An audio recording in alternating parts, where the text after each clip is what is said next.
Great. Well, welcome everyone. My name is Jennifer Allen. I'm the chair of the Elliott Research Forest Board, and we're going to call to order the Elliott State Research Forest Board of Directors meeting for January 4th, 2026. I still have trouble getting the right year. And welcome everyone. It's really good to have you here today.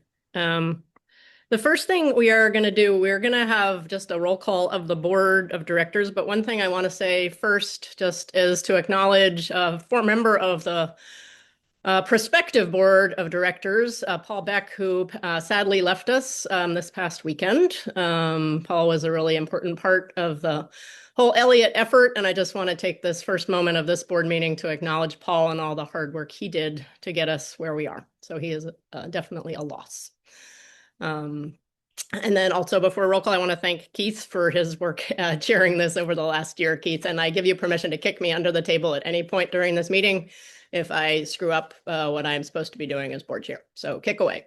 So how about I just, for the record, I'll just call on board members and have you introduce yourselves, and we will go from there. So Ken. I'm Ken Carloni. I'm a forest ecologist from Douglas County, not too far away from the Elliott. Haley. Hi, my name is Haley Lutz, and I'm a board member on the Elliott and also serving as the vice chair. Peter. Good morning. I'm Peter Hayes, and I'm a forest person from the upper left-hand corner of the state. Peyton. Good morning, everyone. Peyton Smith. I work in government affairs for Southport Lumber, and I'm a board member. Mike Kennedy. Morning, I'm Mike Kennedy, board member and retired forester. Great. And Mike Wilson. Hello, good morning, everyone. Michael Wilson, retired from the Grand Ronde Tribes as their natural resources manager. Happy to be here on this cool morning. Keith. And Keith Timchuk here on a beautiful morning on the coast. Great. And again, I'm Jennifer Allen, currently chair and calling in from Portland, Oregon. And also, I just want to say, I think we still have, we have 8 board members right now, but a quorum is 5 is what we have confirmed. Several people had questions of that. So of course, we're good today, but just put that down for the record. So then the next item here is approval of the previous meeting minutes. So did anyone have any corrections, additions, and if on those?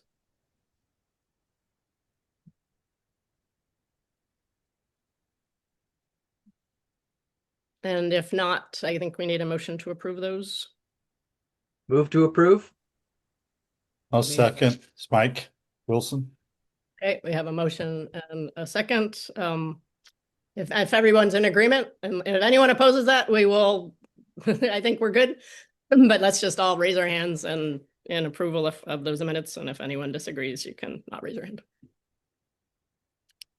Okay, great. Thanks. Next, we're going to review today's agenda, and there is one change that we're going to make just in the order of items, which is that, and Emma, make sure I get this right. So under, we'll next have public comment, and then we'll have updates and announcements, and then under item 4, discussion items, we're going to start with B, the retreat follow-up, and then move to A, the board operations and planning. So we're just swapping those for people's schedules so that it works for people who have some other commitments today.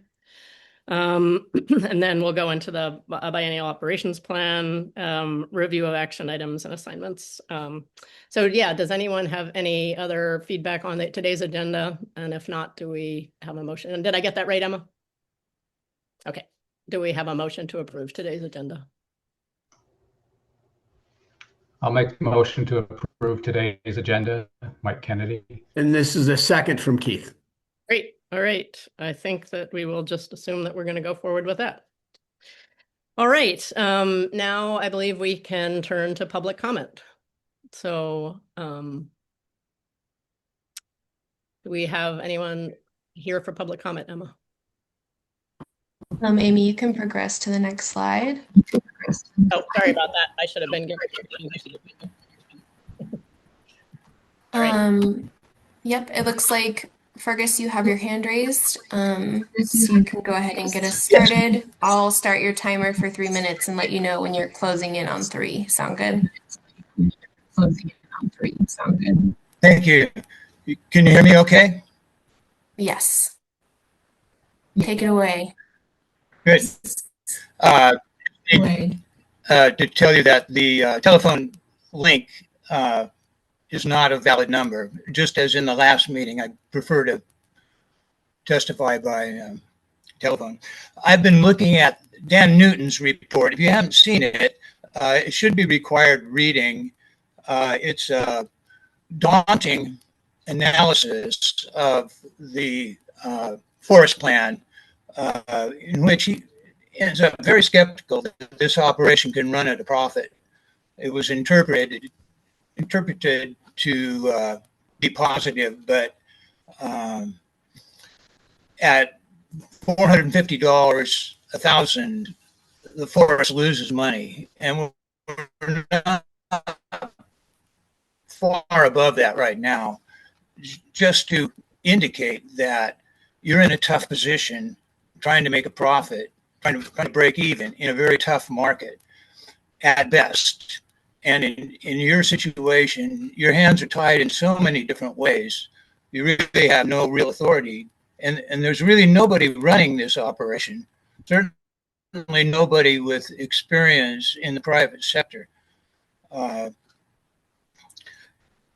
Dan, as you probably know, a principal with Lone Rock who owns most of the timber between the Elliott and Highway 101.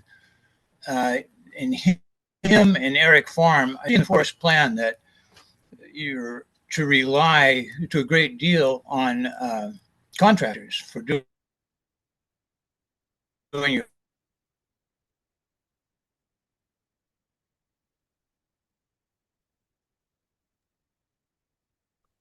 I think we lost you there, Fergus. Frozen.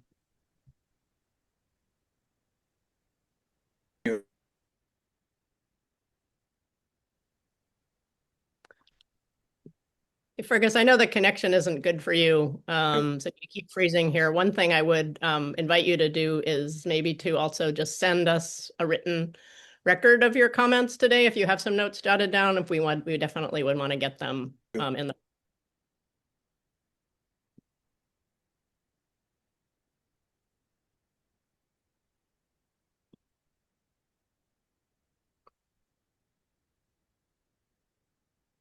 So Fergus, I just want to check and see if you can hear us. Also, maybe Fergus turns off his video. I think it's You off. just did, yeah.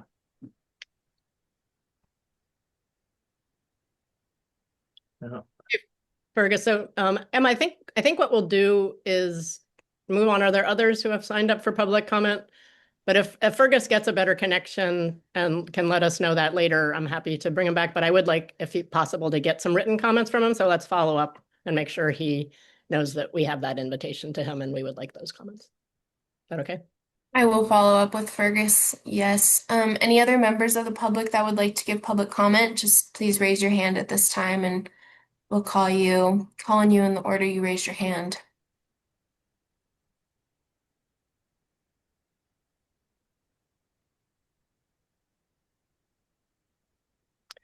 Maybe also, excuse me, we could have someone check next time, check the phone connection before the meeting, just to make sure we have one that's going to work. So maybe have a staff member just try it before we get started to make sure it's working. Because thanks for flagging that, Fergus. Okay, well, again, I think we will move on if we don't have any other public comment, and appreciate, again, Fergus, you're bringing your comments to us as always. They're really good insights. So we will turn next, Amy, to the next slide, I believe, which is updates and announcements. And starting off, I think, with forest operations.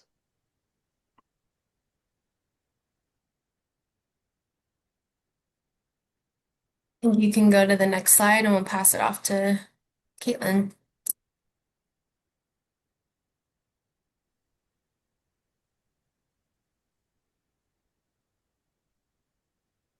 Amy, are you able to go to the next slide? Are you not seeing the forest operations slide? We're seeing the updates and announcements slide.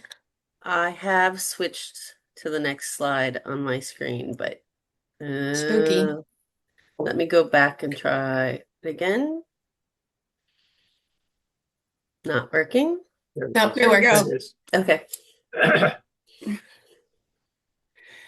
Good morning. I'm Caitlin Athern, the forester on the Elliott. Nice to see you all today. For forest operations updates, I believe you've seen the email updates that Emma has been sending out, but I'll just reiterate that our timber sale prep contractor, IRM, is doing a great job, and they are on schedule, if not ahead of schedule.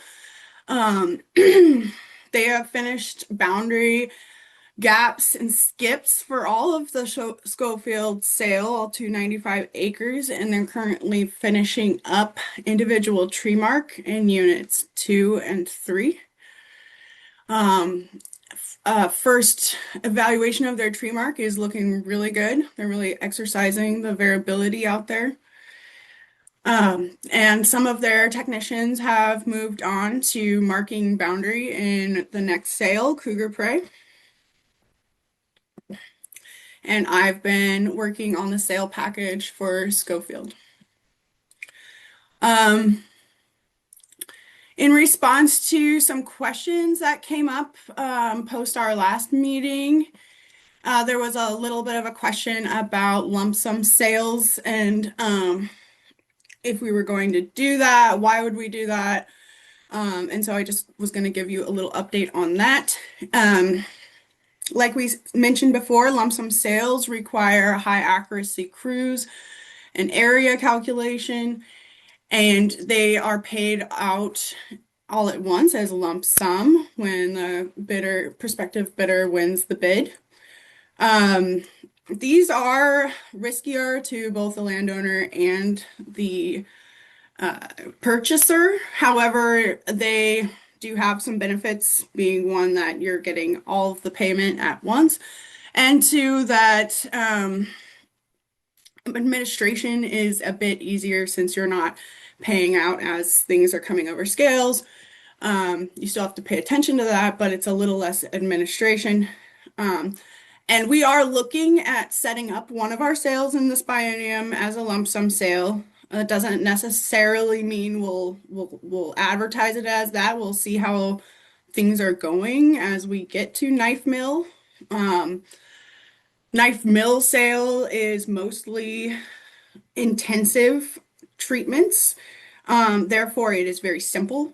Lump sum sales do not work for complex things. They don't work for things that aren't marked, like a designation by description or a designation by prescription.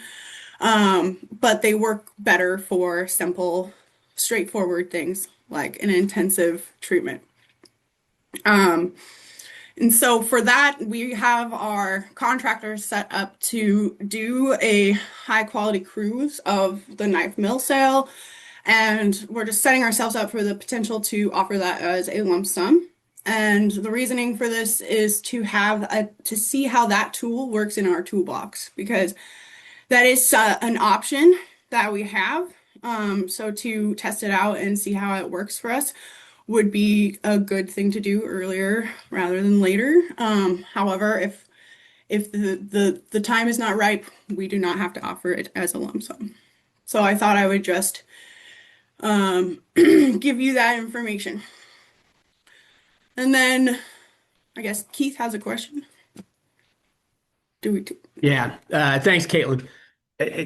That's my grandson in the background participating. You said we're on track or on schedule for the Schofield timber sale. Remind me of this, what on schedule means, when that would occur.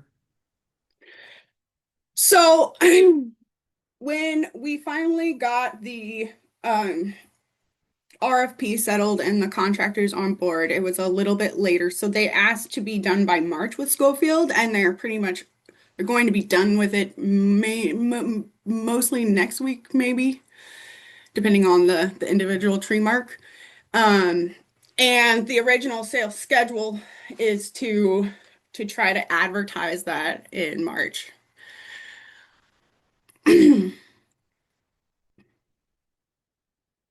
Thank you. And maybe I can't see hands here, so if it's okay, maybe let's hold questions until you're done with your update, Caitlin, and then we'll let people ask questions. And I apologize, I can't see hands here. So yeah, thanks. Sounds good. Good question, Keith. Thanks. And then the other follow-up to the last board meeting, or I think the last one was the board retreat. The green tree retention question that Peter Hayes raised.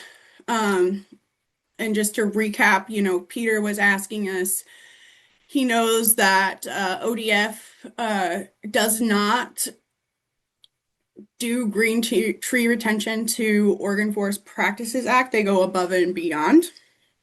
So Oregon Forest Practices Act requires 2 green trees retained per acre in a sale with intensive regeneration harvest.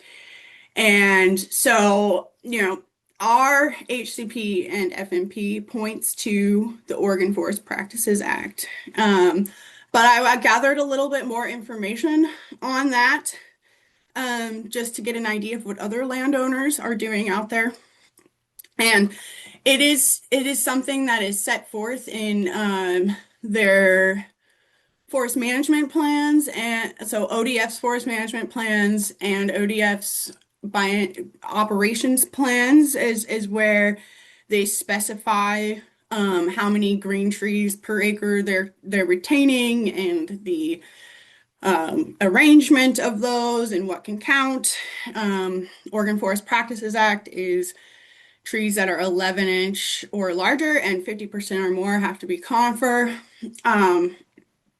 And so one example is the Tillamook Forest Operations Plan. They do 5 trees per acre instead of 2. And I also reached out to the we went to a field trip with the Grand Ron, and I asked them about their green tree retention policy. And they leave 6 to 12 depending on the site. Although they did mention that 12 wasn't penciling out for them. They have a very low timber target per year, and they were seeing 12 trees per acre was going to cut into their ability to make their target. And they did emphasize that those 6 to 12 really depended on the site. And then they were doing more on the lower end of the 6 to 12, and those were both dispersed and aggregated.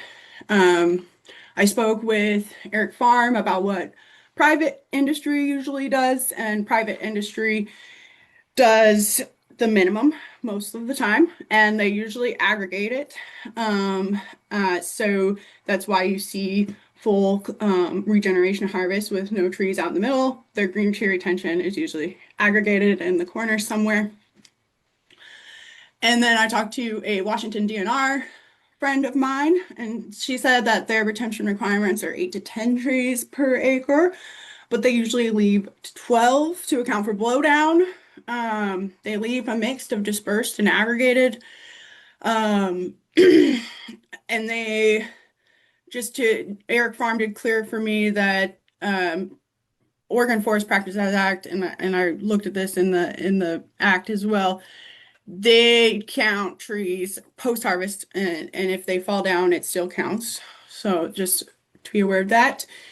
And then I talked to someone at the BLM, and for their regeneration harvest, they're required to leave a minimum of 5% of the pre-harvest basal area. So those are just some examples of what other landowners in the region are doing.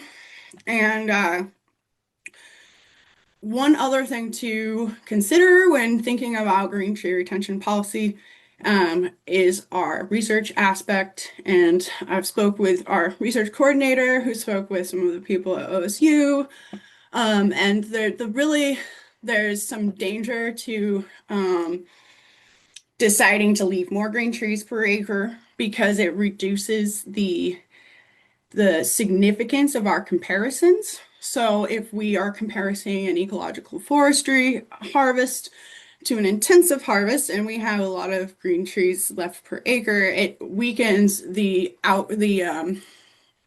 conclusions of the differences between that sort of industrial private timber and ecological forestry. And if we are trying to find out what the benefits are of ecological forestry, it behooves us to have very strong statistical comparisons to what private industry is doing. So those are some things I encourage Ryan to speak up if he wants to at some point about the research aspect of that. And just to recap, our plan just says to follow the Oregon Forest Practices Act. So that is the thing that we are tied to. That's the law that we are tied to. And if there's any consideration about green tree retention policy and regeneration harvests, please consider all of those things. And that wraps it up for me. Thanks, Caitlin. Ken, I see your hand up. Yeah, I'm curious about the monitoring aspect of intensive harvest compared to extensive or restoration harvesting, and so I'm curious to know what it is that we're going to be monitoring, what we're going to be comparing. I completely get your point about having statistical significance between an experimental and a control group, or two experimental groups compared to a control group. But one of my big concerns revolves around carbon. And the literature is pretty clear about the more exposure you create when you take more and more trees as an intensive harvest, the more soil carbon loss there is. And if part of what we're looking at is a carbon sequestration or avoided emissions strategy along with a timber harvest strategy, that's going to be important for us to know. So I guess to rephrase that question, what kind of monitoring are we doing looking at intensive versus other forms of harvest? So as we move forward, the in stream stretches that are associated with the sales, we'll be recording the economics of the sales, and our baseline monitoring stuff that's being implemented. I don't know all of the things that are being looked at, but I know for sure stream monitoring for turbidity and temperature. And I think that's all going to be developing as we move forward with our research framework and our research partners. So really the sky's the limit. It's just a matter of getting those things set up and deciding what we do want to be monitoring. I'm sure there's a list of things in the baseline monitoring that can be looked up. I don't know all of them. But I think, if soil carbon is a thing that we want to look at, we'll have to develop that kind of that system as we go forward here with our research plans and standing up our SAC and finding people to do research here. So currently no formal plans to do that, but a potential to work those in as these sales progress, right? Yeah, I think there's potential. Yeah. Great, thanks, Ken. And Caitlin. Any other questions for Caitlin on this? we will be also coming back to talk more about the next biennial operations plan later. But so anything else on this one? All right. Thanks. Important question, Ken, too. Hey, All right. Jennifer, sorry, I Yeah. was trying to raise my hand and couldn't make it work. Worries. Okay, Haley. Caitlin, you mentioned the Schofield sale going up in the March realm. Are all of the other sales that were planned for this year going to be going out for sale in that same time frame? No, so I did send out a sales schedule in response to our last meeting. There should be an email with it attached. Let me know if you need me to send that to you again. I just But think they're it's an kind of important point for the public too, just why we're in a public meeting to just briefly discuss that. copy. Good point. I did not think about that. So, Schofield is, we're trying to offer this around sometime in March. And then the next sales are kind of in almost 3-month intervals, moving forward. And so we have April, June, September, November, February of next year, and June of next year as sort of the timeline of sales offerings. So they'll be advertised at those times. And it looks like you're off mute again. Did you have a Me? question? Oh, Ken, it looked like you came. Oh, I'm sure if you got a question. Yeah, I did. But I was trying to decide whether or not to ask it. But that is that my understanding is this will be a scaled sale, right? So as opposed to a lump sum, this one, right? And yes. you're looking at a lump Yeah. sum potentially in the future as a way to compare the efficacy of both of those. Okay, great. Thank you. Yes. Yeah. Schofield's a restoration thin sale with variable density thinning. Some units, 2 units marked, 2 units going to be designation by description. So it's all designed to really get our heads around what the differences in are going to be in those different techniques and everything like that. And then Cougar Prey will have extensive and intensive units. So, and then the next sale is another restoration. So it's kind of built in this way. So we're kind of alternating and getting all of the different things in this biennium as we can. Thanks, Caitlin. Yeah. All right. Any other questions? Right now? All right. Thanks. So I think, Amy, we can go ahead to the next slide. And I believe that's a carbon project update with Emma. Hey, you all are going to be hearing from me for like the next 3 items, so I hope you don't get tired of my voice.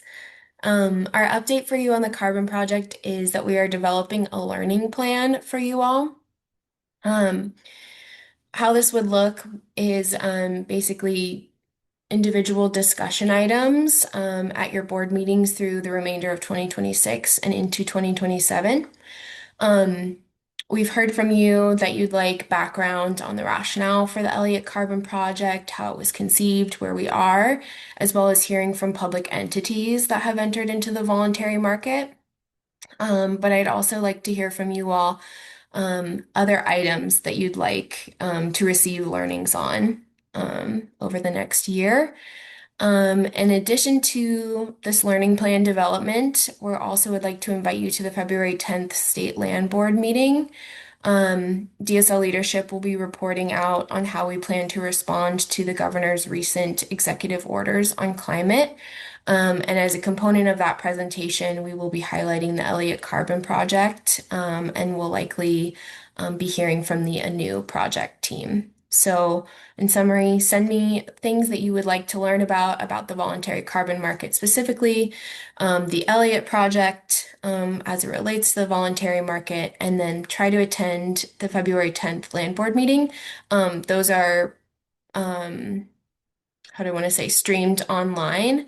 and then also recorded and posted to YouTube. So I will be sharing you the link after and the stream link before, and you can also attend in person in Salem if you'd like. And I can take any questions now before I move on to my next update.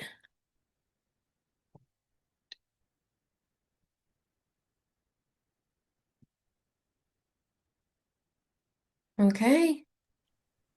Maybe one thing I'll just jump in briefly, Emma, is that I also, in talking with Caitlin, Director Caitlin and Allie, we all, looking forward, want to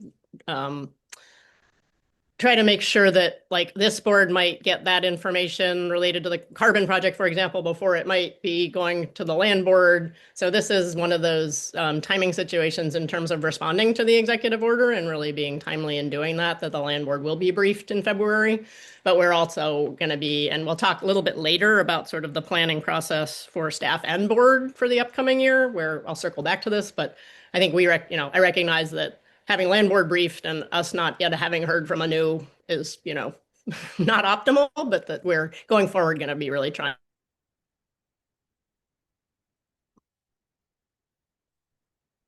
You cut out, Jennifer, but yeah, and I think important to mention too, the presentation to the State Land Board is the agency's full response to those executive orders, so extends beyond the Elliott Carbon Project to our geologic carbon sequestration project as well. So could just be interesting to watch for those reasons too. I think we went back a slide, Amy, to go forward. One more. Perfect. Oh, it's very sensitive. I warned you. Yeah, partnerships. Okay, great. So as you all know, in early November, DSL initiated a consultation with the 5 Western Oregon tribes.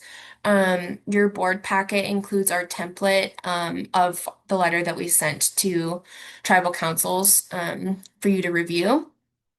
I just wanted to note that consultation meetings are confidential in order to protect tribal sovereignty.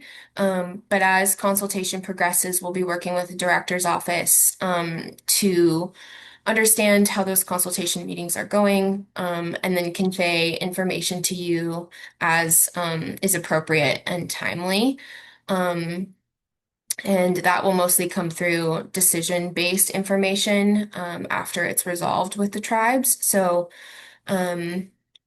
we will see how this looks in practice, but I did want to mention that we had initial consultation discussion with CT Klutzy, and we're looking forward to other conversations with the remaining 4 tribes. So I can also answer any questions you have here, or if you have any questions about the letter that was included in your board packet.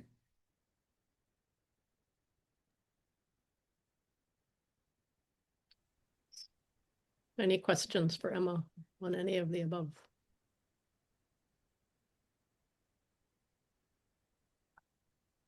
I don't see any hands up. If your hand's up and I'm not seeing it, just sing out.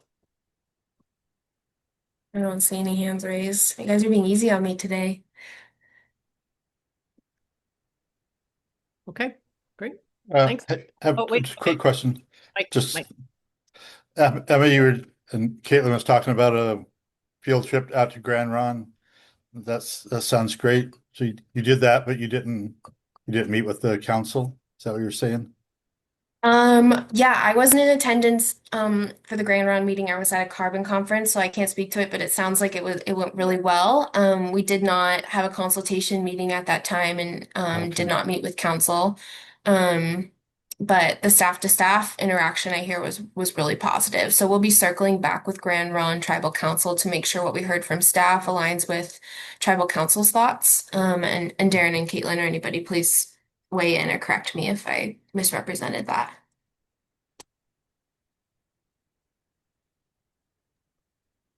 All right. I just wanted to, just clarify, make sure I heard correctly that it was two different things going on. So Yeah. that's great to hear that the staffs are meeting and sharing information.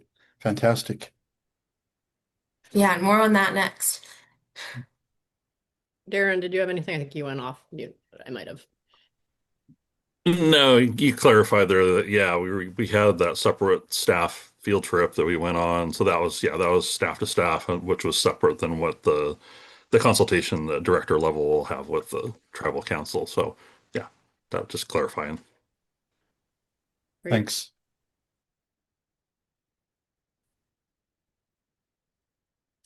All right. Thanks for that, Emma. I think we can continue to move forward then.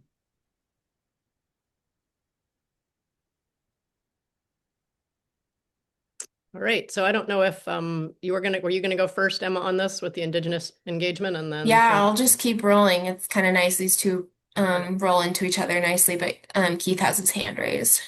Keith?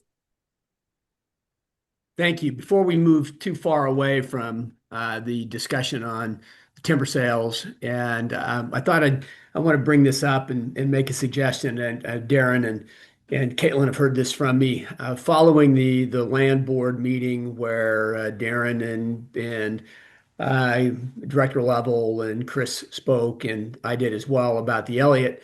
I had a reach out from Secretary of State Reed, who was very excited about the presentations and about the course that we're moving on with the Elliott, and was really interested in being there, especially with the timber sales. He said, "I'd like to be there when harvest starts." And I pointed out that harvest may well not occur this year and maybe, a year or two out, depending on the conditions of the sale. But we did discuss inviting the Secretary of State and the Land Board to the bid opening for the first timber sale. So I'd like to suggest that we do that.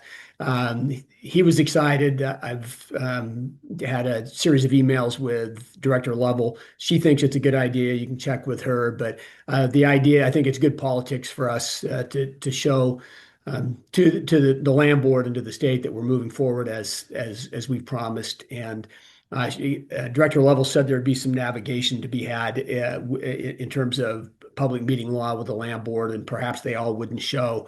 But I'm going to suggest that and leave it for you to discuss, and maybe inviting the land board to the bid opening on the Schofield sale whenever that occurs, and perhaps a lunch and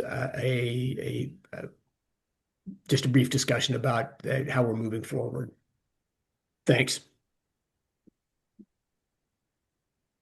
Thanks, Keith. I don't know how to raise my hand on here. Okay.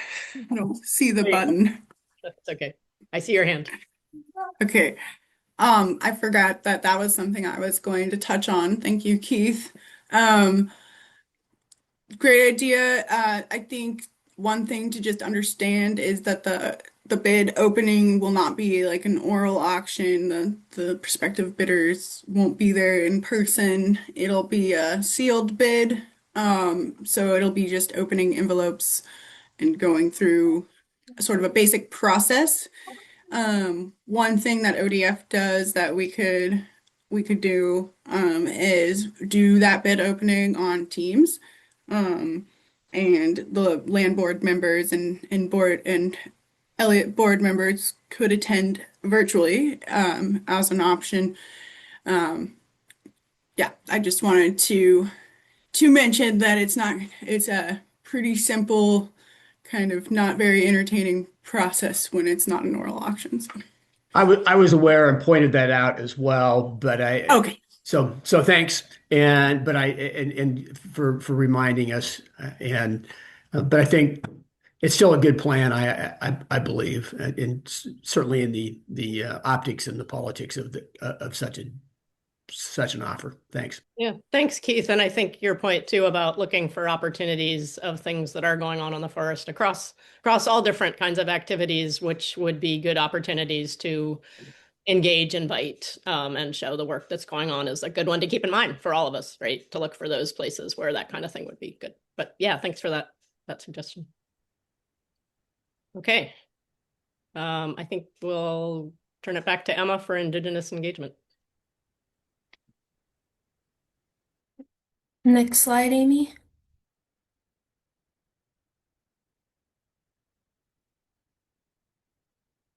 Okay, yeah, so for our first two discussion items today, Ryan and I just wanted to follow up with you all about what we heard from two of our sessions at the retreat, two of our larger sessions, and I'll start out with the Indigenous engagement session and work through that. Um, and then Ryan will follow up with research model takeaways and next steps. So a few of the things that we heard from you at the retreat during this session was interest in respecting tribal sovereignty, making sure that we were engaging in proper government to government relationships, following cultural protocols, and honoring tribal self-determination. You also asked for more clarity on roles, how tribal input will meaningfully inform stewardship decisions on the Elliott. You also asked about engagement pathways, so how the board can work to support staff to staff interactions while consultation is ongoing. And I have some follow up for you there. And then we also had a broader discussion about the creation of formal agreements. We heard from Davia Palmieri from ODFW about their success with MOUs with Western Oregon tribes. And we did some thinking about how we could leverage their experience to work for us. And then finally, a primary point was capacity and cultural considerations. So I think both DSL Elliott team as well as tribal staff experiencing capacity issues and how we could move through meaningful engagement, considering capacity and culture. Next slide. So, following this session, we have some proposed next steps for you. As you know, we are in the midst of consultation, but in discussions with DSL leadership and you all, we've decided that it is time to engage with intentional and thoughtful relationship buildings with tribal staff and Elliott staff.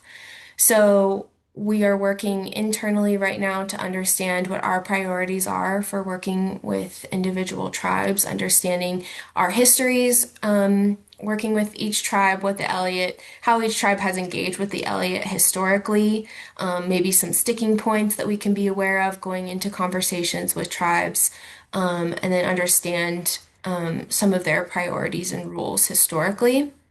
And once we have that internal alignment, then we'd like to initiate initial relationship building conversations with tribal staff.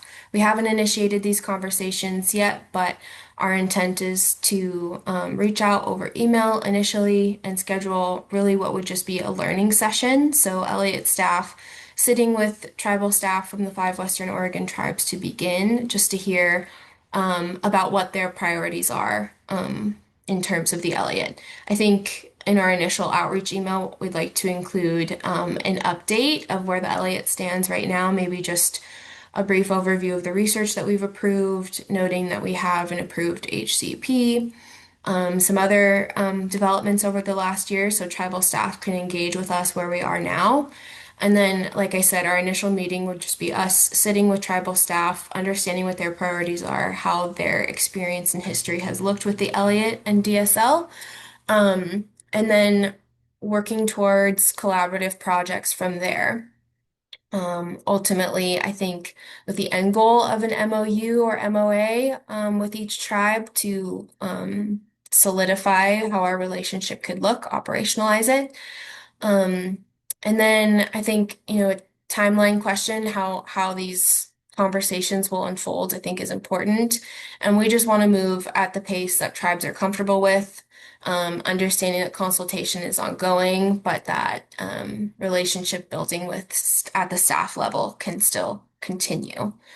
I think hold your questions. I have one more slide and then I'm open to your feedback. Yeah. So just two discussion questions for you today based off the key takeaways I shared and then our proposed next steps for building these staff to staff relationships. Just if you have any guidance for us as we move into this next stage of building these relationships and then looking further ahead into the future, Any elements from other state co-stewardship models that you heard about the retreat or that you may be aware of otherwise that you think would be most relevant for the Elliott context. And don't feel that you have to speak up in the meeting today. You're just seeing these discussion questions and these proposed next steps for the first time. But if anything strikes you, feel free to speak up now or reach out to us in the future. Thanks, Emma. Questions, conversation with Emma about this?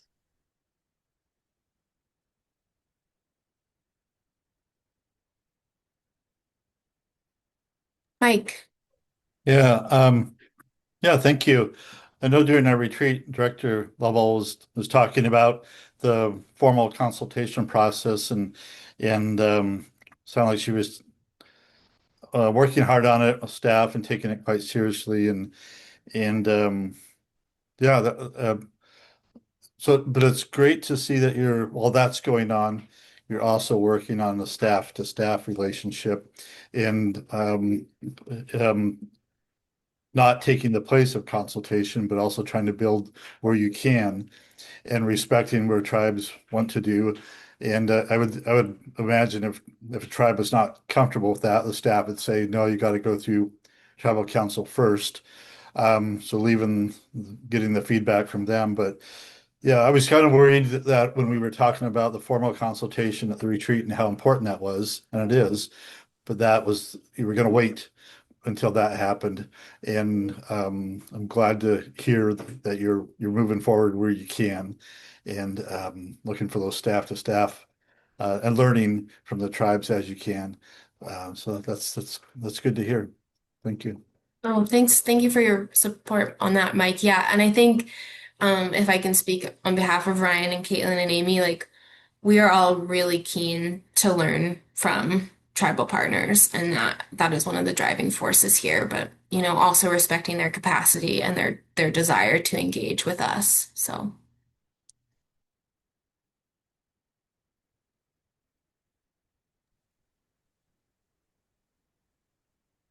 I did see a question from the public. I just want to, there was a question about impact of the consultation with on the forest plan or operations plan. And I would assume that all that we learn from consultation the lens will be brought to those things as the processes for looking at those things move forward. But I'm wondering if Darren or anyone else would want to just comment on that.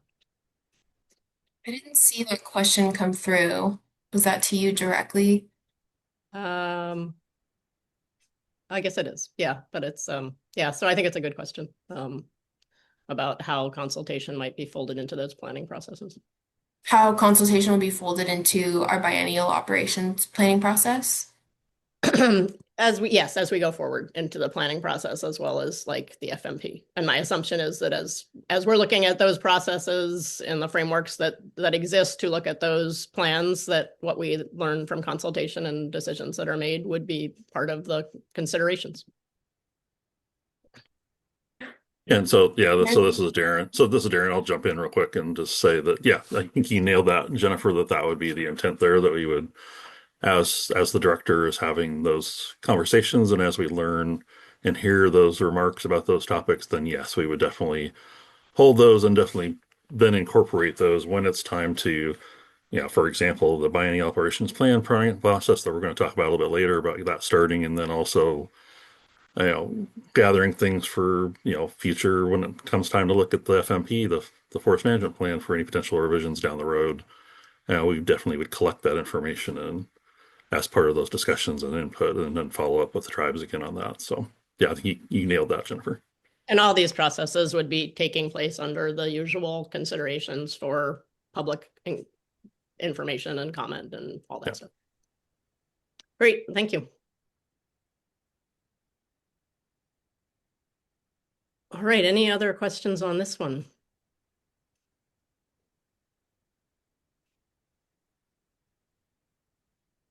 Thanks, Emma. I'm really glad. Thank you all. And all right, we can move on, I think, to Ryan. Hi, good morning, everyone. Ryan Bombush here, the Elliott's research coordinator. So we had some excellent conversations at the board retreat regarding development of our research model, essentially how the research program is going to be governed and the partnerships that we establish with academic and other institutions to carry out research on the Elliott. And there were a few key takeaways from those discussions. One being the partnership structure. So considerations included an administrative simplicity and the need to accommodate diverse research interests. The authority, how roles will be divided between the soon to be formed Scientific Advisory Committee, the Elliott State Research Forest Board, DSL staff, and the research partner or partners. The scope and constraints. So, what does the triad design introduce related to indigenous interests and applied science? And then, as we just discussed, tribal engagement. How do tribes want to be involved in the Elliott's research model? And finally, space and time in developing all of these and giving all of these the consideration and time that they need. So balancing the urgency to become an operational research forest, which I am very excited to develop a vibrant and engaging research program on the forest. But this is a somewhat delicate and complex process that we need time to work with potential partners on. Do you want to advance, Amy?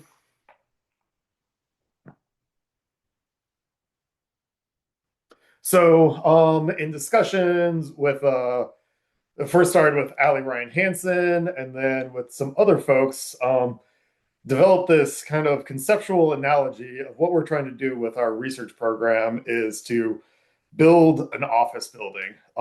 So go ahead and advance, Amy. So this office building that we're trying to create with our research program is going to have to be designed to accommodate many different types of occupants. We have our board of directors that all bring in perspectives from a diverse range of communities interested in forest management across Oregon. We're also going to have the people who we're doing the research for, so policymakers, landowners, land managers who will be informed by our research, and also engaging with the research community themselves in developing and building this program and moving it forward into the future. Next, go ahead and give it a click.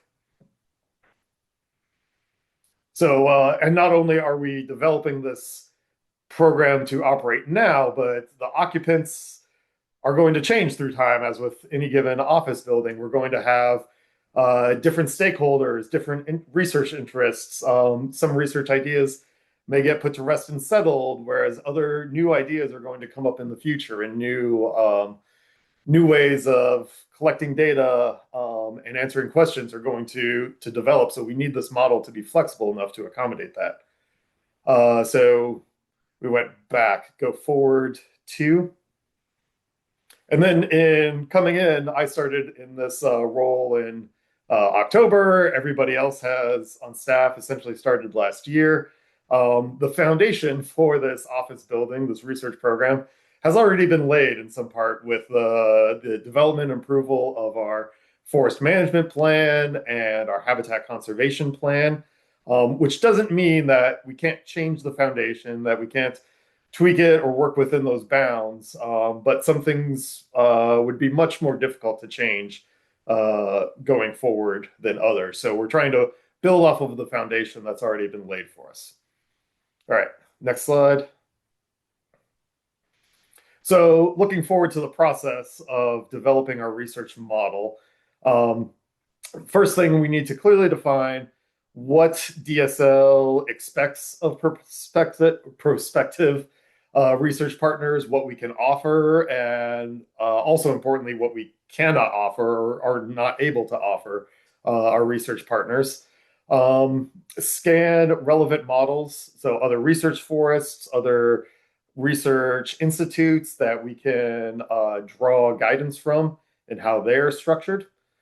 Evaluate the triad design, which was incorporated into our habitat conservation plan and is in our forest management plan, but acknowledge that there is some flexibility in moving forward with that. And by evaluate the triad design, like the first step is in looking at the statistical viability of it, given some of the changes in allocations made through the habitat conservation plan and other commitments we've made. Solicit expert input. So here we're going to look to professionals and researchers out there who engage with other research forests, run other research forests, conduct research on those research forests, or who could be benefiting from the research conducted on the Elliott, and gain an understanding of what works out there, what hasn't worked, and what might work best for the Elliott. And then take all of that and synthesize it into a suite of options to then bring to the Elliott State Research Forest Board for recommendation. And we anticipate this to take about 16 to 18 months. Next slide. And click again, there are going to be some animations through this. So essentially what we can think about with what the research model options are, it runs along a continuum. So go ahead and click. So first would be a fully external operation of the research program in which somebody else manages all operations, all research, and DSL is not directly involved in that. And go ahead and click.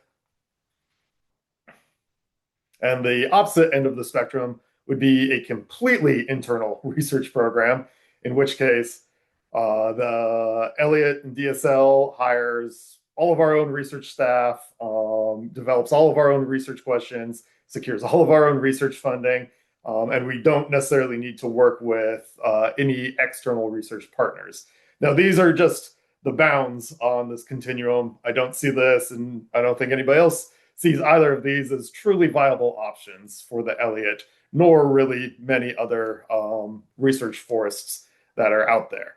Go ahead and click. Yep.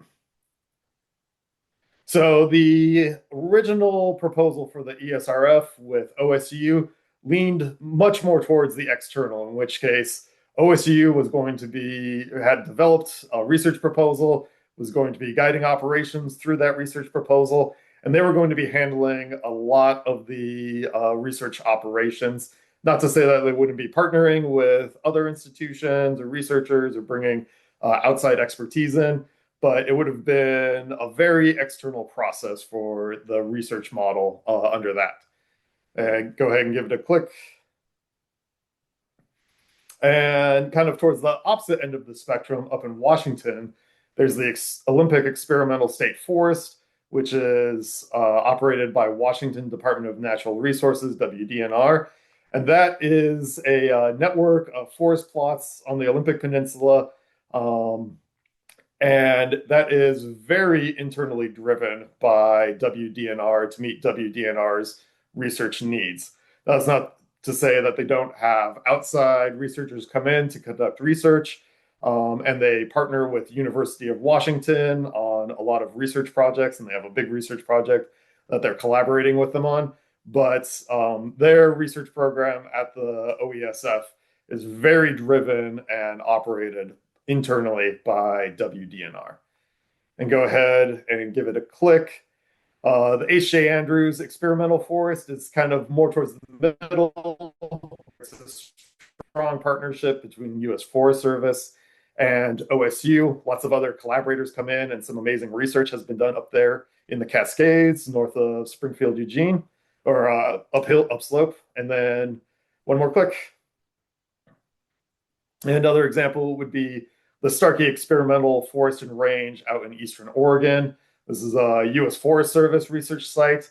Much of it is directed by the U.S. Forest Service itself, but they collaborate widely with a lot of research partners on that forest to answer questions pertinent to Forest Service and broader management in the region. All right, next slide. So, keeping that consideration in mind as we're moving forward of having an externally versus internally driven research program. These are the things we need to consider where our sideboards are and how where management is going to shake out within the research program.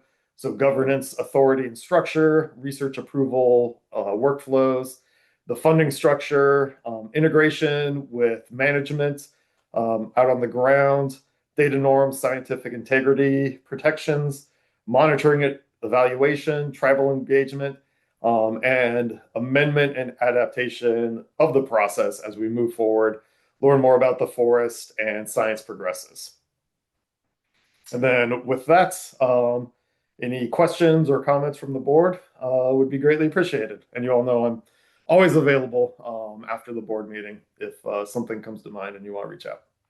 Thanks, Ryan. I see lots of hands up. I just want to say thank you for that. I think analogies can be really helpful. So I really they can be for me. Use that to lay out the challenges and kind of where we're at. So thank you very much for that. So I saw Ken's hand up and then I also see Haley's. So Ken and then Haley. Yeah, and I was also going to say I like the analogy, and I would use another analogy for we had obviously we all had a pretty robust discussion of this at the retreat a while back, and a lot of ideas came up in discussions. But to use another analogy, I kind of favor kind of smack in the middle of your continuum there with the build it and they will come model.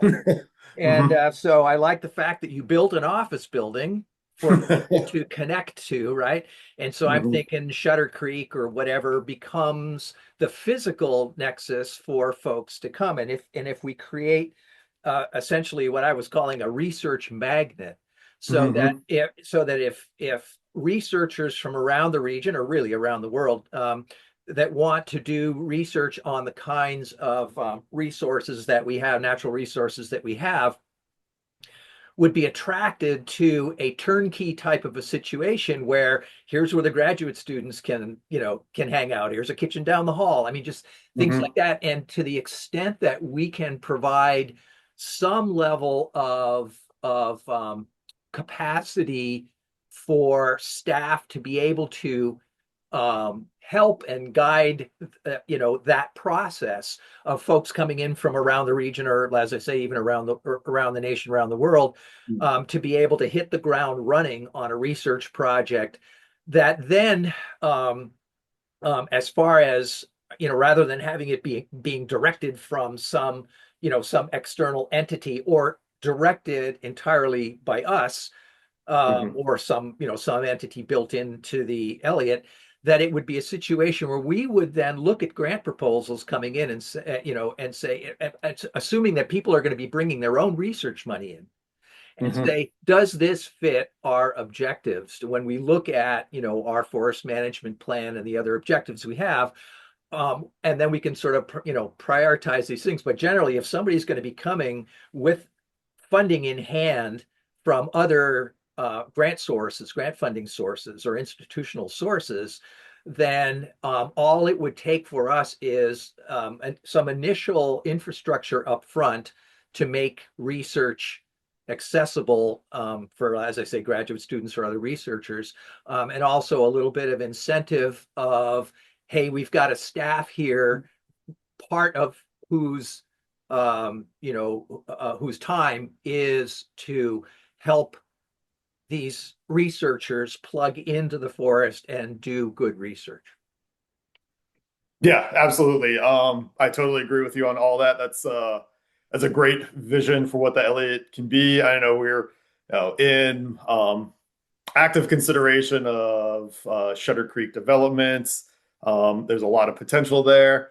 And just as a side note, I know we're all very excited to see our first timber sale happen on the Elliott. But as the research coordinator, I think one of my personal goals is going to be bringing in our first Fulbright scholar from a different country. Like, that is just a personal goal for me, for the Elliott, to see that happen at some point in the future. And I would love to have the capacity at Shutter Creek or elsewhere if there's a better option than that to just have somebody come in and bring their research program from a different country to and try and answer those questions here at the Elliott. Thanks, Ryan. Haley. Yeah, thanks for the presentation, Ryan. I think that was the most like tangible and salient articulation of kind of where we're at and what could be the steps and timeline for getting kind of where we want to be. And I think like it's just really important because we've talked a lot about and the land board's talked a lot about the excitement around the first timber sale, and I think that is really exciting and really important. But on par with that is research. We're a research forest. We're not just a harvest research forest. So I think it's just really exciting to see kind of us talk about it in that prioritized way and to be tangible about how we're moving forward. Few kind of like questions, comments.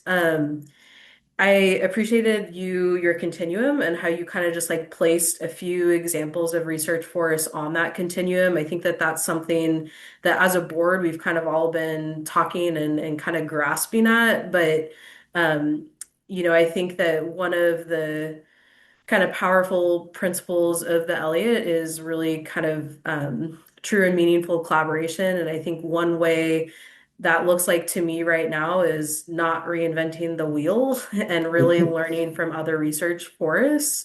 And I think sometimes in big processes that can like oddly get missed. Like there's a lot of work that goes into building a structure, building a thing, and there are some lessons that we maybe didn't need to learn the hard way that could have been avoided. But I also think in stewardship of public resources and our finances, it's really strategic and smart to make sure we are taking the time to really research and look into these other examples and what were the lessons learned, what's going well, what's not going well in each of those research forests. And I think taking that not only from like a national example, but looking globally is really important. Like I like your Fulbright example. Like our goal is not to just be locally, nationally relevant, but globally. And so I think, I know as a board member, I'm super interested in learning kind of like what you have on this slide, but looking at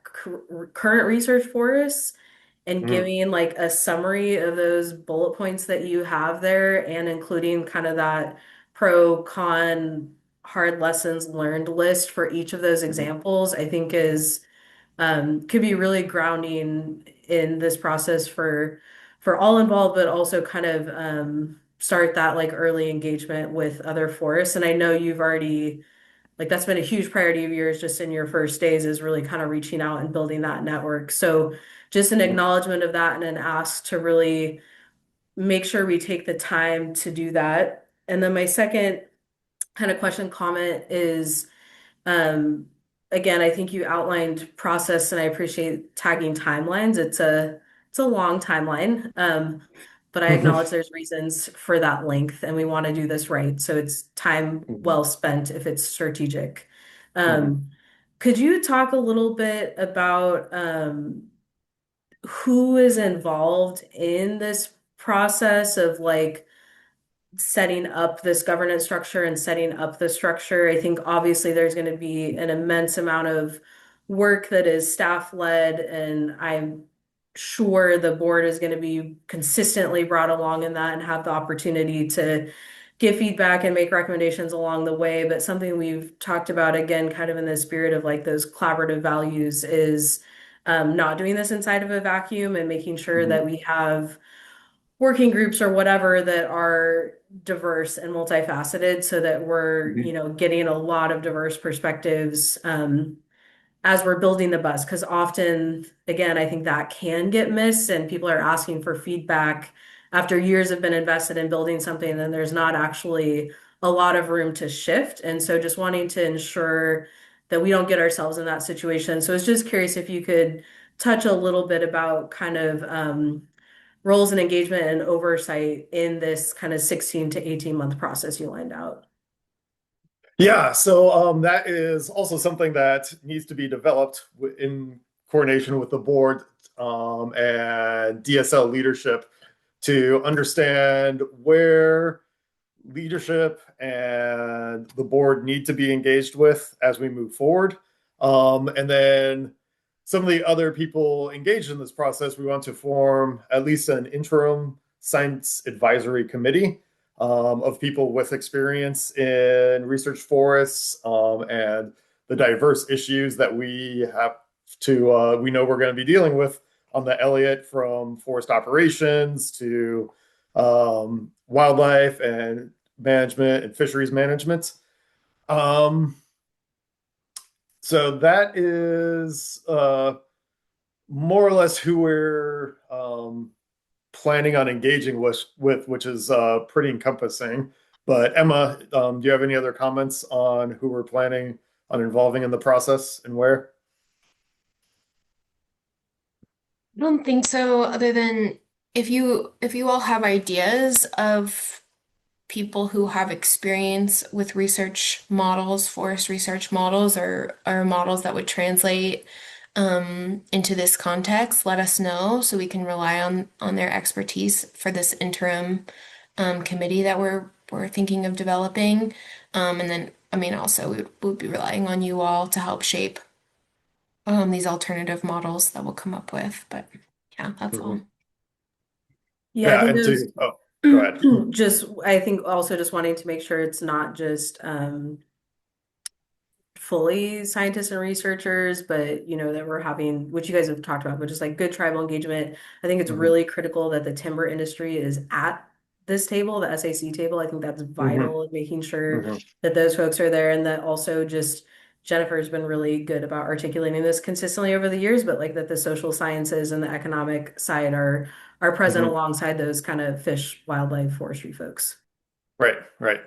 Yes, absolutely. I see it as the people who one do the research, but also the people who use the research, so who would directly be applying our research. And just to extend the office building analogy a little bit, something I've had in conversations with folks is that in this process, I sort of view the board as some of the occupants that will be moving into the office building. And we, you know, you're all here. We know you want to move in, so we ask you what you want to see in this research model, in this building we're constructing, and then turning to an interim science advisory committee and broader working groups of scientists, researchers, and practitioners, going to them and saying like, okay, these are the things our occupants want, and viewing the science side as more of like the contractors and the building inspectors, and saying, in your experience, what do we need to do in our research model to accommodate what our occupants expect from the building they're going to be moving into?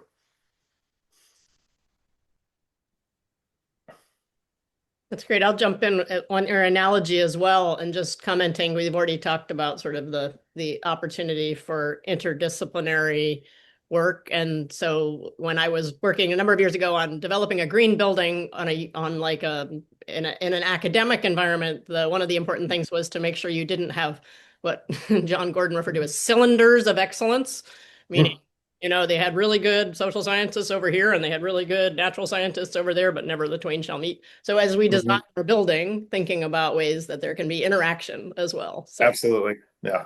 about that. Yeah.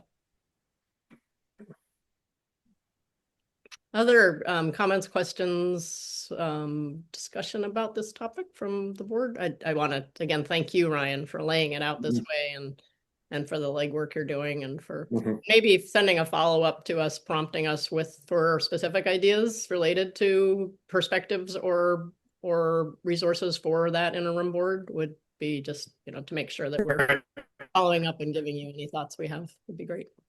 Yep. Perfect. Anyone else? All right. Thank you. Okay. All right. So we did flip the topics that we just covered. We originally were going to cover after this. And the nice thing is we're going to cover some of the things that came up in our discussion, in my discussions with board members and in our planning we've already touched on. So there's kind of a nice sense of accomplishment already there. So I'm going to talk first about sort of the planning and priorities for the coming year, as well as some of the things I heard from those of you I had a chance to chat with one-on-one, just getting your sense of your goals and priorities. And then we'll turn to the draft of the roles and responsibilities that Haley and I put together for the chair, vice chair. So as Darren mentioned in his update that he sent out recently, the staff is engaged in a planning process, a work planning process for the different issues and topics that they're working on. Research, forest management, partnerships, all of this. So that's underway right now. And the plan is that Haley and I will loop into that as those trajectories are being developed, and we'll build on that to then develop a sort of essentially a work plan for the board as well. And again, the planning process isn't necessarily just annual. Some of these things, as we've already discussed, arc out over 18 months, a couple of years. But the hope is that by working together on this, we can make sure that the board's role is as integrated as possible with the priorities and goals that the staff are pursuing on the forest, and that gives us an opportunity to really ensure that our board engagement is as useful as possible to the staff and to the forest by really sort of being able to lay out the different timelines, the different kind of key decision points, the different points when our role will be particularly useful in terms of providing ideas, perspective, potentially just recommendations, depending on what those issues are. So that planning process is underway now. And the hope is that we would be able to come back and share with you at the March meeting a framework for that shows sort of the staff work plan, as well as how the board's work plan over that time frame, and where we see sort of key roles and key points of intersection in an integrated way. And obviously this will evolve because things come along, new things will evolve and all that. But really, the hope is that this would provide a framework where the board can see where we are collectively going. And really make it easier for us, as I say, to provide value to the forest over the coming months and all that. So I'm going to, before I turn to some of the things I heard from you, which I think knit really well into that, I just wanted to turn to Darren and see if he or Emma, and if they had anything they wanted to add on sort of the staff planning process that would be helpful for the board to know at this point.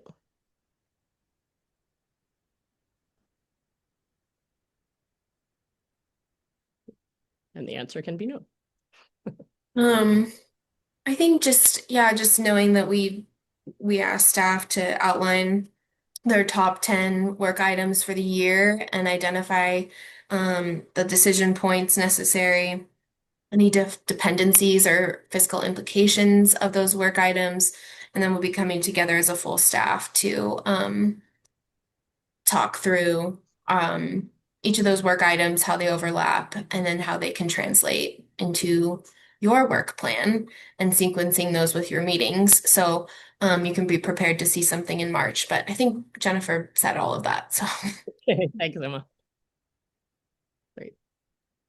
And obviously this would be a not coming to as a fully baked thing, but as a here's what we see, and then obviously, thoughts about, maybe is there this issue that hasn't shown up, where are we going to knit that in, would be something that we would definitely want to work together collectively with the board to make sure that we cover all the important topics.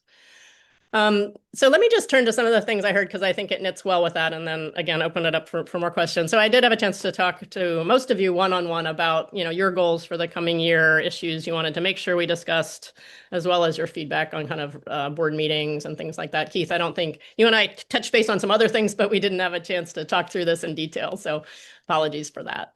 But what I heard was actually overarchingly, I would say that having the kind of thing we just touched on, having sort of a shared work plan and a clear roadmap for the coming year, 18 months, would be really helpful. So I think that that's now a process that is underway. some of the topics that people felt were, goals that folks highlighted and priorities for the year were the research and what steps we needed to take to get a framework in place. So Ryan, thank you for already laying that out for us, as well as the role of the board in that. And so I think, again, we've touched on that a bit today.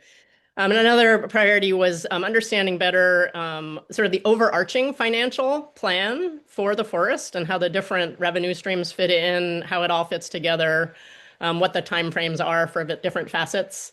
And I know that that's something that's also being worked on by the staff, and that I believe the hope is that we would get some briefing on that in the March meeting, but just to have a better sense, the board wanted of how does all this fit in, and what is our role also in sort of pursuing particular strategies around the overarching financial plan. The different committees. So again, having an SAC, and I think the interim SAC approach is a smart one, as well as having the adaptive management committee. And I know, Emma, you've been working on those charters and that those processes are underway.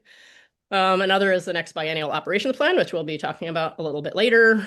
And then also recreation and education planning. People will acknowledge that these aren't maybe the burning top issues, but there is interest in understanding, again, sort of what's the trajectory for us to be able to engage and think about those topics going forward. So again, we've already touched on some of these today, and I think the planning process will be a way that we can help map out how these goals and priorities lay out in the coming year. Other issues, the triad model, which Ryan mentioned there, a deeper understanding, again, of how that interfaces with us, with the overall efforts of the forest, an opportunity to discuss and articulate the overall goals of overall forest management, because the sense is that having that discussion would be a good one, and looking for ways to really make sure that we've articulated that, because it's hard to know if we're going in the right direction if we haven't had a chance to talk about that a little bit more. Carbon credits came up, and again, that's something that we'll be engaging with, as Emma outlined earlier. And then the tribal engagement, understanding and being kept up to speed on that. And again, we've touched on that already today. And then I think an overarching thing too is just clarity about the authority of the board and how we interface with these things. And my hope is that as we lay out a shared work plan, that we will be able to articulate in that context as well, where does the board interface in what way, and what role do we play in these different processes and decisions going forward. And then just finally, in terms of the meetings, making sure we really do have time to both review things, which thank you for getting things out earlier for us to be able to review them, as well as to discuss things. And so we really want to be looking for ways to structure the board meeting. So when there are topics where the different perspectives on the board are going to be particularly useful for staff and for moving things forward, we really want to structure them so we have that time to have those discussions and explorations together. Making sure that everyone's heard. And so again, I give everyone a permission to kick me under the table if I'm not seeing a hand raised, or if we're not doing a good job on that one. And then also trying to bring clarity about what's the expected outcome of different topics on a board agenda. So are we being asked for a recommendation, a decision, or others? And so we're gonna work to try to do that. I also heard in-person meetings are really valued. And so I think as we look at the schedule ahead, we've been talking, Haley and I, with Emma and Hannah about that, and wanting to make sure we look for those opportunities to come together, as well as time on the forest itself. So that's just a really brief high-level overview. Other things came up as well, but those were some of the themes, again, in terms of the goals and the things people wanted to dig in on. I'm glad we've had a chance to touch on some of those already today. And again, I think in the coming months, a number of the other things that emerged as priorities are going to be right there on our agenda to engage with.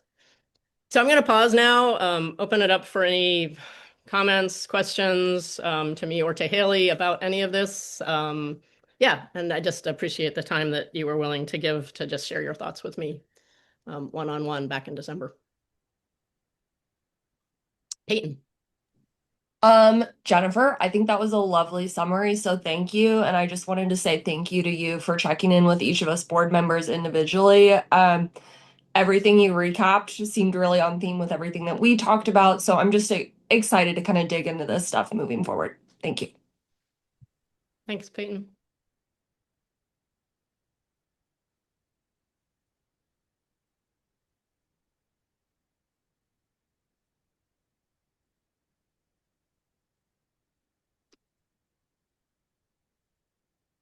Ken. Yeah, I would just like to reiterate the what you said earlier. One of the things that apparently other people besides me said was opportunities to actually get into the forest when marking is happening or sales are happening or layout is going on, or just the kinds of things that the pre-planning sorts of places where the board could learn and contribute to the ideas associated with that. So I would strongly support the getting us out into the forest. Great. I think there's unanimous support for that, Ken, from everybody I talked to. Mike. Yeah. As Peyton was saying, yeah, I appreciate you taking the time to chat, and yeah, and then you covered that very well. Excited about the operations and going forward. Just as far as making sure I'm on up to speed, we've talked about board operations and documents. Do we have everything in place as far as approvals and board structure and have we approved everything as far as board operations that needs to be done? So Emma's the expert on things like this. I will say that, some of that is laid out sort of essentially in the statute. And then we have a protocol document that we've been using more to outline sort of the process of how we work together. And then we did have the draft of the chair, vice chair roles, which is in your packet this time. And the thought would be that as we turn to that would be incorporated under the protocol framework, which we haven't I guess there might be different views on this. We had been viewing as guidance, internal guidance for the board in terms of how it wants to operate, as opposed to something that we would necessarily formally vote to adopt so that it can be adaptive. But Haley, your hand's up, so I'm going to turn to you because I bet you have something wise to say on this one. And nothing wise to say. I was just going to kind of echo that. I think that the the intention, Mike, is to have all of that in one spot and to have it written instead of just kind of passed down from all of us. And so, excuse me, Melissa kindly sent that over when she stepped off the board recently because we had had a conversation at the board meeting prior to the retreat about some of that stuff, and there were a few recommendations on revisions to make to how we operate. And then I think also the board retreat was a kind of a good reflection on that, and we had some good conversations on that. And so kind of the thought was that today we're going to chat a little bit about that draft chair and vice chair role that's in the packet and get feedback on that. And then once we get that feedback from you all, we will integrate that into that kind of board operations document. And then I think, asking everyone to take a look at that full comprehensive document now that Ken is on board and we've had these transitions and we've had the retreat. And so I think it's a really good time for us all to like take a look at that again. And Jennifer and I are going to take a look at it with the feedback you all just gave in mind off of Jennifer's one-on-ones and just make sure that all of that's reflected. So I think we're hoping that maybe at like the March board meeting, we could have a more comprehensive review of that document. Yeah, thank you. I think that's what I was trying to back in my mind, that protocol document and getting that wrapped up or further down the line. Yep, and I think I think Emma had to go to a different commit, but she had actually planned to include that in this packet just for review, and I was like, I think we've seen it, but I think that what Haley captured is accurate. That we would want to integrate maybe the board chair, vice chair, and then bring it back, and I think we will. That's a good idea to bring it back in March. So. Thanks for raising that.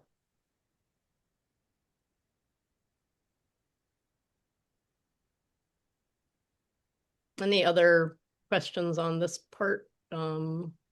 And so if you want to turn to the draft, and again, that is in your packet of the roles and responsibilities, and then we also have the nomination process at the bottom of it that we're proposing for how this might work, which is essentially what we sort of did last time, but we hadn't really laid that out, to your point, Mike, that having something where it's articulated is helpful.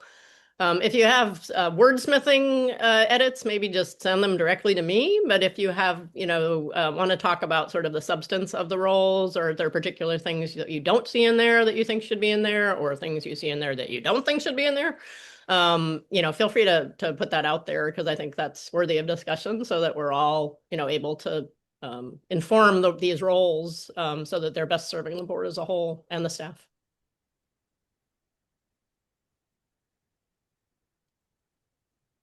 Just going to give folks a minute to find it in the packet and take a second just to look it over and give us any thoughts you have. You should find it on page 27 and 28 of the board packet.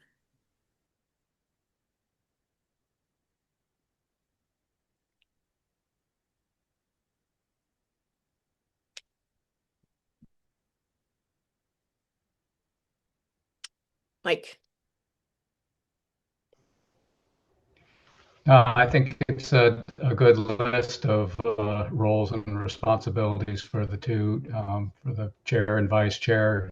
I think Melissa did a really good job putting that together and taking our feedback over time. So I'm really supportive of what's in there.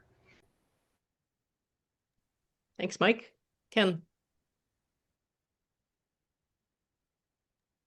Yeah, I forgive me as a newbie here, but there is a reference to mission and goals as stated in the oversight structure. What document are we referring to there? That's a good question. I'm not sure I have it right in front of me right now. Okay. Okay, well, that doesn't matter. I just saw that in right under the sort of leadership and oversight, and I wasn't I wasn't sure where that oversight structure was laid out. So I don't need to know right now. If somebody can find that and send that to me, that would be great. Haley. Yeah, I think that's a really good. Yeah, I was gonna say Hannah would be on top of it. And you can link to it right there. Hannah, is that reference in the FMP or any other formal documents, or is it just on that link that you just sent? I believe it is referenced in the FMP, but it's linked. The link I sent you is from the Elliott website. It's not verbatim in the FMP. Okay, because I kind of did a word search for oversight, in the FMP, and I may have mistyped or something. I didn't see it in there, but so it's somewhere on the yeah. If somebody could shoot me a link or whatever to that at your convenience, that yeah, it's in the chat. Yeah, she put a link in the chat, and I think what we'll do is we'll create a link and a more specific clarity of reference in the description of the roles. Thank you it's a great question, Ken. Keith. Just a brief comment. Well done on the board responsibilities of the chair and vice chair. A nice document. Thank you. I credit Melissa for the first draft and then all the input that others have provided along the way. So took a village.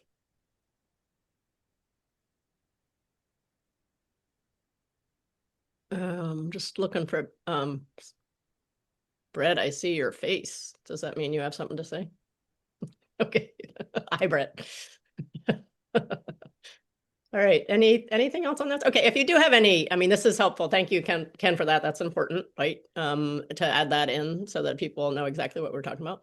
And then, okay. Well, if anybody does have any thoughts after today, too, feel free to shoot them to us. And what we will do is incorporate this with the other document, as Haley mentioned, and bring that package back just so people have it all together. And also that I encourage people, and we'll make sure we send out again that protocol document and Emma was right. She wanted to put it in here and have a chance to look at it and just refresh it if needed with lessons that we've learned along the way or gaps that we see. So, Haley, anything else on this that you think we should touch on? No, I think just we want to make sure that this and the operating protocols document is really reflective and comprehensive. It's an important piece of kind of the resiliency and transparency of how the board is run. And so appreciate just everyone taking a look at that and, you know, shooting Jennifer an email, even if it's just an acknowledgement of like, hey, I looked at both these documents and everything looks great. No recommended edits, but really, truly welcoming feedback on that. So we'll definitely follow up with those after this meeting.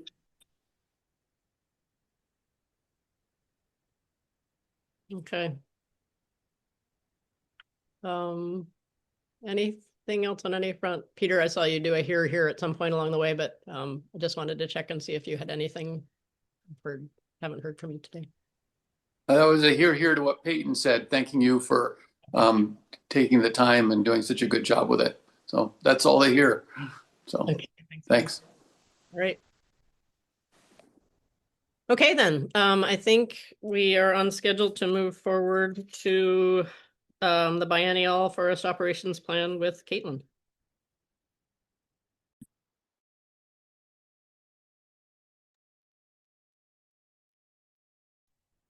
All right, so it's time to start thinking about 2027 to 2029 biennial forest operations plan. Seems early, but it is time. We have 18 months left in our current biennium, and the process for planning can be 16 months long. You can go to the next slide. So here, this is from the Forest Management Plan, Chapter 6.1.1. This is the suggested schedule for the planning efforts. As you can see, it's a 16-month planning effort with the first edits and revisions and public review beginning 7 months in. So if we start this process now, we're looking at June or July for having somewhat of a draft by then. The forest management plan is very clear that the board should be involved in this process. And so that's why I wanted to just bring this up today at this meeting to get the juices flowing and invite you all to start thinking about things you would like to see in our next forest operations plan. I included some wording at the bottom there from that chapter. And if we can go to the next slide.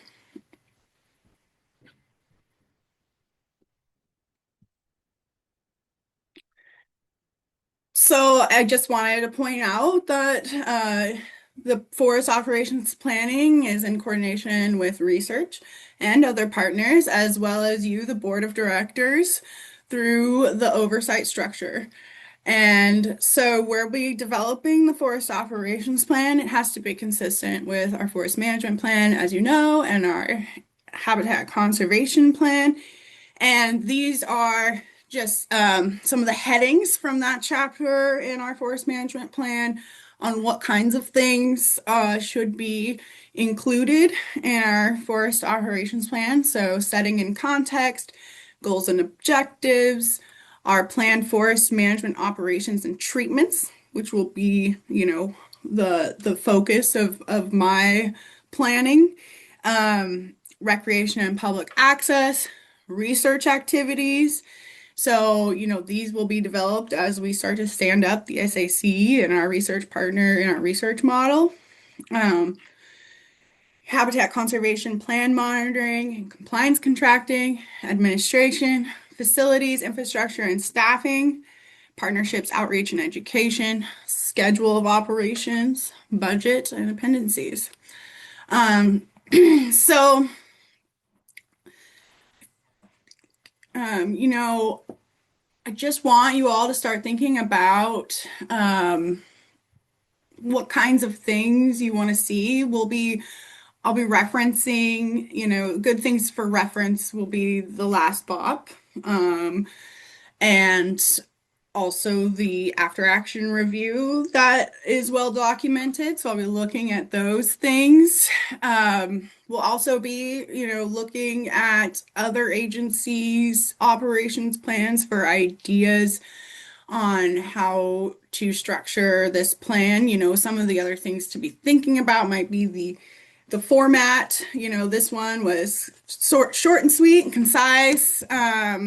But if there's something different that you'd like to see in that, start thinking about that. Things I'm thinking about are like the lead time for marbled murrelet surveys and anything 100 years or older. So maybe identifying stands to start doing surveys in. I'm thinking about those extra 300 acres of restoration thinning, since those do have a time where they'll age out of being able to do treatments in. In the previous planning for the 25-27, we kind of set some parameters to make it easy on ourselves, like having the stands be no older than 65 at 2020 and staying outside of those full research watersheds. So thinking about, do we want to put any kinds of sidebars on ourselves this time? And if we do, we want to think about that earlier rather than later. I think the 65 was good for our first round, but I think it does limit us with our variable retention and regeneration harvest of ecological forestry units at their ideal rotation ages. So, you know, just considering what kinds of things we want to do in the next plan. Another thing I've been thinking about is commercial permits for salal and mushrooms and trees, perhaps cedar boughs, but this is stuff that, you know, will be good things for the board to think about. We've had some requests for those things. And then I was thinking that having flexibility in our forest operations plan to allow for incorporating what we learn as we implement this operations plan would be important, because I'm sure there's going to be some lessons learned as we're in this biennial operations time. So, you know, thinking about how can we structure it to allow for adaptation. And for resources, you know, I'll be working on this.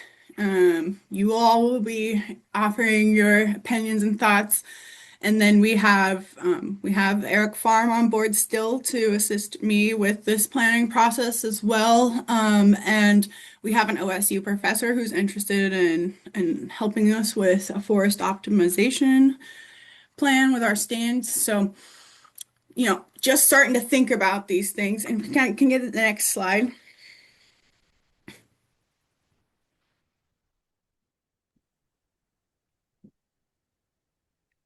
So some questions I would like to hear feedback on you, and maybe this will be another discussion item in a future meeting, or maybe it's written responses. I don't know exactly how we want to move forward, but what areas of interest or specific work would you like to see happen in the next biennial forest operations plan? And what further information, this is the important one, I think, is what further information do you need from us to prepare you to evaluate and advise on the plan? And then I'll just open it up for questions, comments, and concerns as we start this process. Thanks, Caitlin. I see Ken's hand up too, and I was just going to comment that I think I just want to say it would be great, I think, to have a chance for us maybe in one of our in-person meetings to also just have a chance to have more conversations and discussion about this, because I think that would be something of a lot of interest to folks, and also it's maybe a way to engage in it differently. So I'm just gonna make that comment. But Ken, go for it. Yeah, thanks, Caitlin. That was great. And you mentioned a couple of, I mean, coming through there, you mentioned sort of an after action review and then other thoughts about how to incorporate sort of what we've learned and sort of this whole. I mean, one of the things that the plan is really pretty pretty consistent about is the idea of adaptive management. And so I guess I would like to see a really overt attempt to try to take lessons learned, I think was what the other thing that you said, and just sort of maybe formalize that adaptive management idea. What did we learn and how do we apply that to our next plan? And I know, unfortunately, all this planning process is happening before a lot of those data are going to come in. And so maybe somewhat hamstrung along the way, but to the extent that we can, learn from other studies and other literature that's been done in the area in the Doug fir region or those sorts of things, to be able to, to sort of not go blindly out into the next biennium without, that after action review. And that I think if the board could be involved in that, that would be really helpful for us all. Thanks, Ken. Haley. Yeah, Kaylin, thanks for flagging this really early, but it's, I feel like we just started this one, but it's already time to think about the next one. So it's good flag. I also think that there's a really important opportunity for some really good, meaningful public engagement on this. More than just the like, hey, here's a draft, you have 30 days for public comment, but some actual like interaction with the community. And so I would encourage, Darren to maybe consider if there's capacity to really have yourself and your team kind of go out in the community and hold some in-person listening sessions where you go over, I think Ken's point is really important, where you kind of go over like, here's roughly what the last FOP contained, here's what went well, here's where we want to kind of make some amendments, here's kind of what we're thinking in this next FOP, what are we missing, what feedback do you have? So I think from a purely public standpoint, I think that's really important, and I'd love to see that prioritized if at all possible. I also think, and this is probably already on your mind, Caitlin, but some like specific meetings with like really core stakeholders, like going to them and places where they're already holding meetings and have high levels of participation and attendance and doing a similar presentation and really asking for some really good detailed feedback. And again, just a pitch to do that early enough in the process to where everyone's minds and abilities to integrate feedback is truly open and available.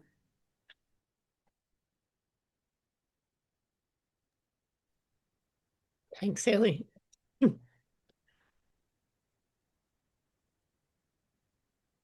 Mike Kennedy. Yeah, Caitlin, one thing that would be helpful to know too, or something to look at, are there, based on stand ages, are there any areas where we're rapidly running out of time or opportunities to do something in those stands? If they hit a certain age and then we no longer have the opportunity to do anything there, be good to highlight where those are and be thinking about that and setting up the operations plan, just so we don't run out of time on something. And I don't know if it's possible to be able to get it might be kind of hard to send it out email wise, but a map of the stand ages of the forest. Be nice to know what's younger and what's older and that sort of thing, just for board review, or maybe have it available as a big map at a board meeting, in-person meeting, if there's such a thing later on. I do believe there is a map of stand ages in the HCP, but I will check on that.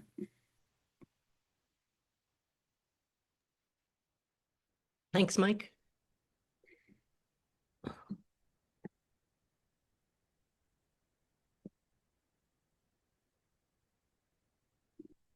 Any other thoughts people have? Oh, that's pretty.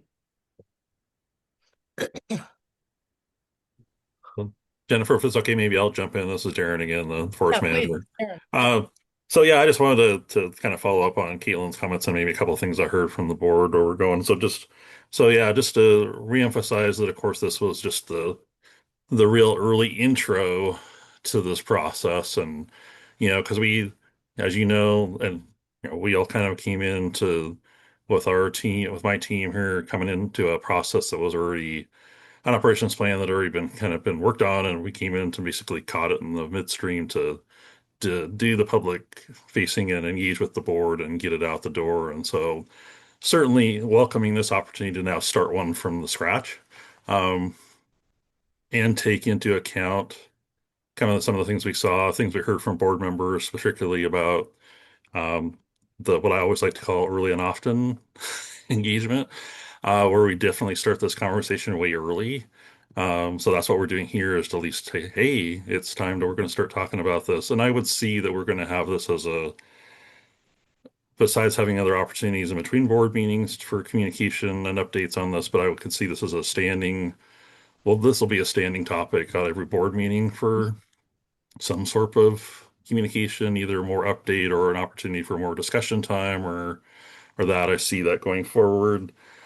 Ken, you mentioned the AAR. I think you might have missed that because I think we did that AAR and off when we sent that out to staff and to board. I think that might have been before you came on the board, and so you might have missed that opportunity. So if you haven't seen that document, we can make sure that gets back out to the board members again to kind of capture some of what we heard from certain people about things that we could do differently. One of those, particularly around, I heard what you're saying about Haley around the public engagement. Yeah, definitely all for more public engagement. Particularly, there's some things on top of doing some other meetings and outreach opportunities and meeting, going out to where the public is and meeting is also the amount of information we put out in that operations plan. It was pretty light, as Caitlin mentioned.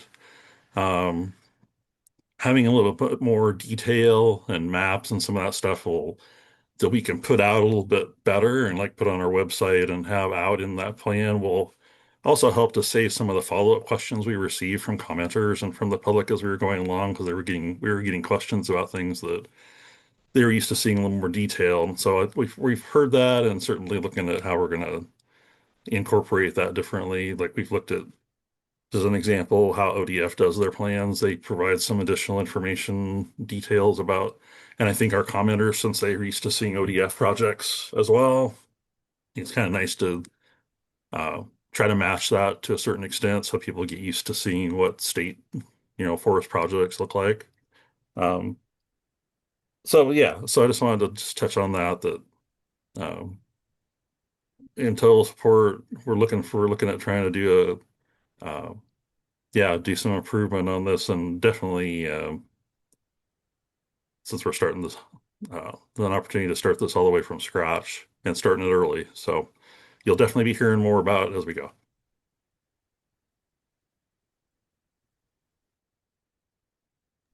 Thank you, Darren.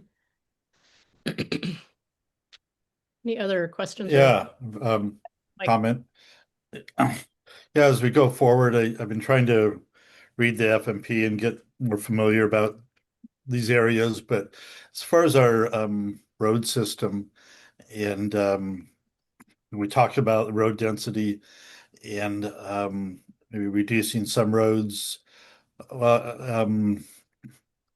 replacing culverts and repairs, and just what our plans are and expectations are going forward in those areas. If we're needing to decommission roads where those are at, and if we're needing to repair some or replace culverts, fish passage, that whole discussion as far as the next several years, that would be interesting to hear about.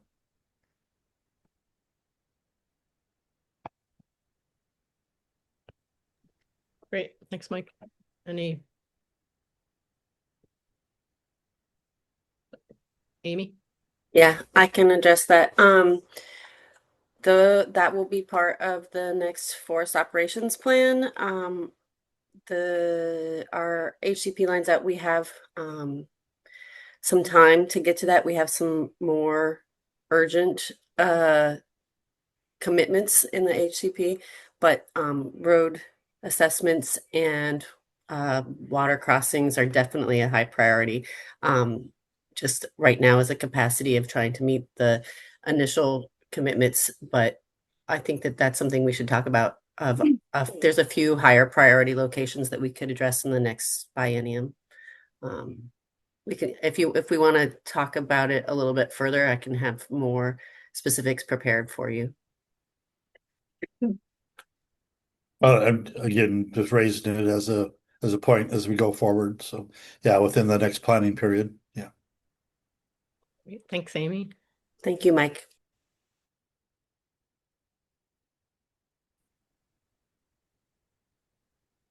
Any other comments, questions, feedback for Caitlin on this? I'll echo the thanks folks have already shared, Caitlin, for engaging us now upstream and for all your work in moving this process forward. All right.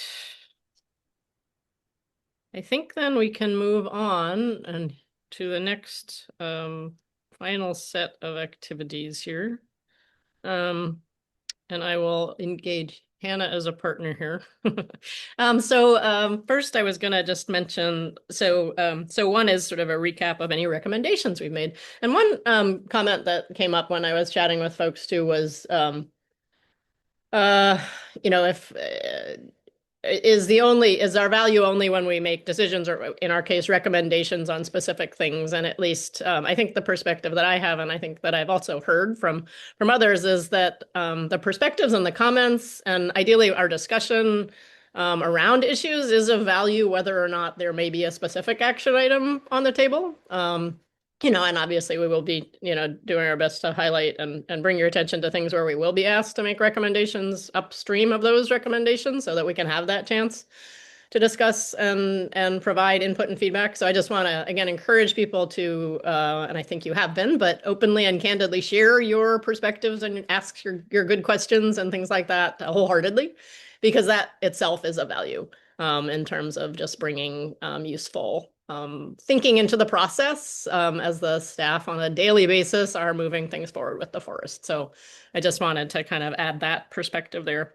So I don't think we made any specific recommendations today, but things that we will be following up on will be bringing back the protocol document and that full piece that has the chair, vice chair responsibilities.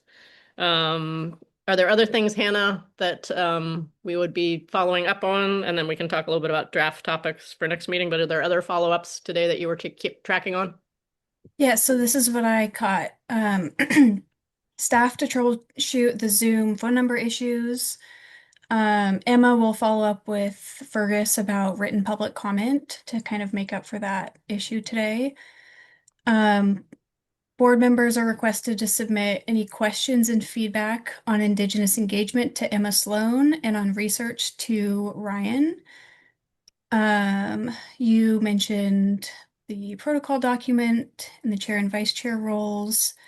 I have linked to the oversight structure in the chair and vice chair duties document, and board members to start thinking about what they would like to see in the next BOP and what information they need from staff to prepare to evaluate and advise on the 2027-2029 BOP.